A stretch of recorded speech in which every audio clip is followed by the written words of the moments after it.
Je voudrais partager avec vous une réflexion très courte dans le cadre de cette intervention sur le Facebook en direct. Je pense que je reprendrai cette notion peut-être plus en détail, plus profondément demain matin. Mais nous sommes à l'avant-veille de Yom HaShoah. Demain soir commence Yom HaShoah ici en Israël et partout dans le monde, en tous les cas en ce qui concerne le peuple juif. Et j'ai une réflexion qui me préoccupe et qui me poursuit depuis de nombreuses années. Comment se fait-il que ceux qui étudient la Torah, et à plus forte raison ceux qui sont censés la comprendre, et à plus forte raison encore ceux qui l'enseignent, et à combien plus forte raison encore ceux qui se définissent et se présentent comme des maîtres, comme des rabbanim, un peu partout dans le monde, comment se fait-il qu'ils passent complètement à côté d'une des notions qui est pourtant les plus claires, les plus évidentes dans la Torah elle-même, et j'explique à quelle notion je fais allusion. Il y a quelque chose qui se répète constamment, sans la moindre exception à la règle, durant toute l'histoire du peuple juif. À chaque fois que notre peuple s'installe quelque part en exil et qu'il commence à s'y sentir bien, surtout aussi grâce au fait que la nation qui accueille cette partie d'Israël est elle-même bonne avec les Juifs, les laisse se développer sur le plan matériel, sur le plan spirituel.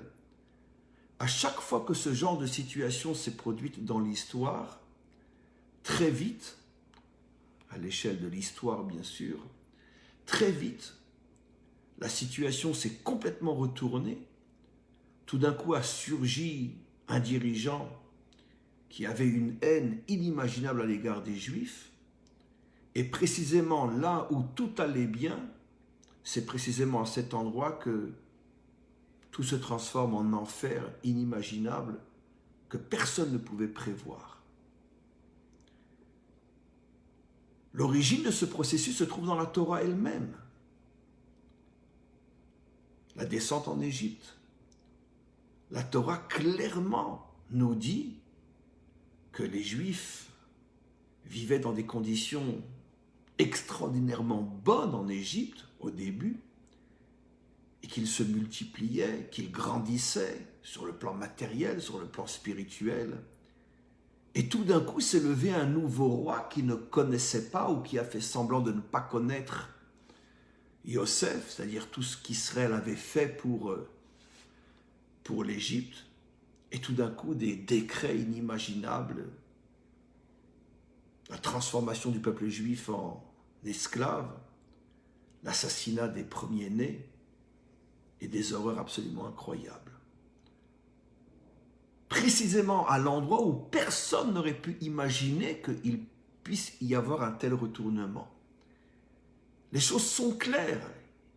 On n'a pas besoin d'être un géant dans la Torah pour comprendre ce que la Torah nous enseigne. Partout où les Juifs s'installent et s'y sentent bien, tout d'un coup quelque chose de terrible se produit et l'endroit est transformé en véritable enfer.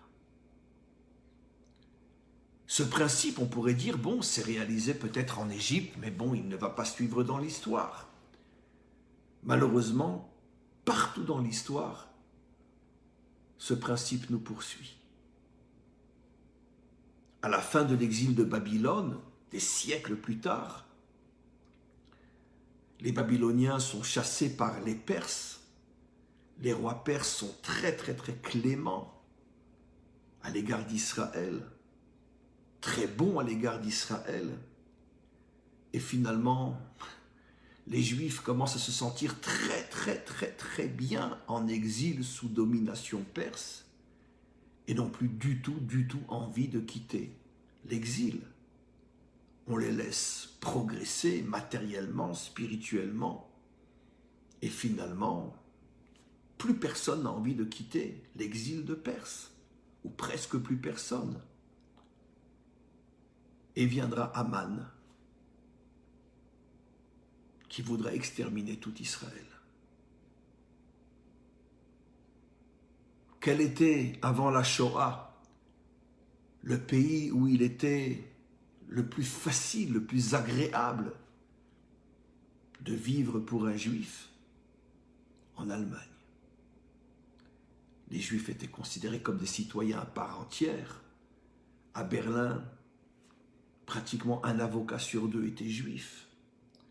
Les juifs jouissaient de tous les droits de n'importe quel autre citoyen allemand. Heureux comme un juif en Allemagne, et c'est précisément en Allemagne que sort la Shoah.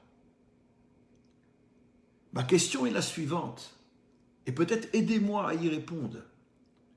Dans la mesure où c'est une règle incontournable de notre histoire, à chaque fois que les Juifs se disent « ça y est, on y reste, on y est bien, les nations sont bonnes avec nous, on prospère ».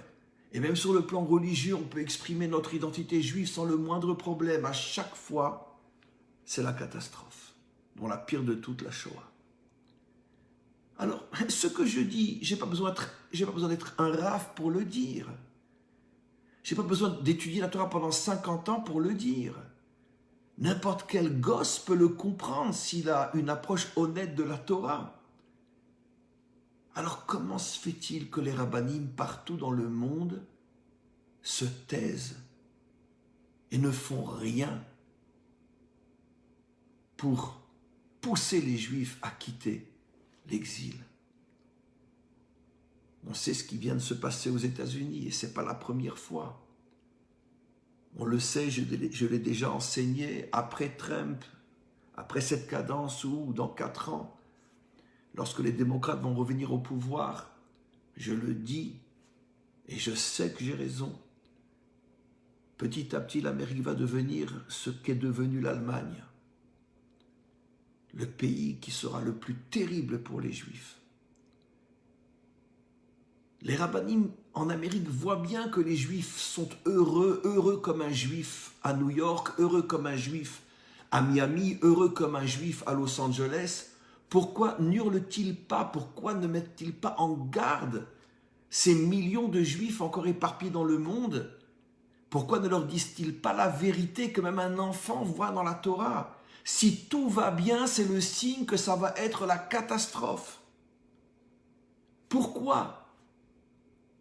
En ce sens, j'ai du mal à le dire, mais je vais le dire. J'ai l'impression que dans toutes les catastrophes qui nous sont tombées sur la tête dans l'histoire, les premiers responsables sont les rabbinim, qui savent ou qui sont censés savoir et qui se taisent, qui ne disent rien, alors que leur but est d'être de véritables bergers qui protègent ceux qui les suivent. Et ils les emmènent directement dans les fours crématoires. C'est grave ce que je dis, mais j'en assume l'entière responsabilité. Quelque chose d'absolument incroyable nous poursuit depuis des millénaires. Ceux qui sont censés nous enseigner la vérité, ceux qui sont censés nous protéger, nous indiquer le droit chemin, sont les premiers responsables de toutes les catastrophes qui nous tombent sur la tête. Heureux comme un juif dans le 16e, heureux comme un juif à Neuilly, heureux comme un juif à Anvers, heureux comme un juif à Manhattan. Et un jour, qu'est-ce qui va se passer? Et tout le monde oubliera que les premiers responsables sont ceux qui auraient dû prévenir et ne l'ont pas fait. Alors, je vous laisse essayer d'apporter votre avis. Moi, sincèrement, je suis brisé par ce que je vois. Peut-être il y a 100 ans, 200 ans, les rabbinim ne pouvaient pas dire à leur communauté « fuyez » car il n'y avait pas où partir. Mais aujourd'hui, il y a oui où partir. Alors pourquoi continuent-ils à se taire? Aidez-moi à trouver une réponse, mes amis. Aidez-moi.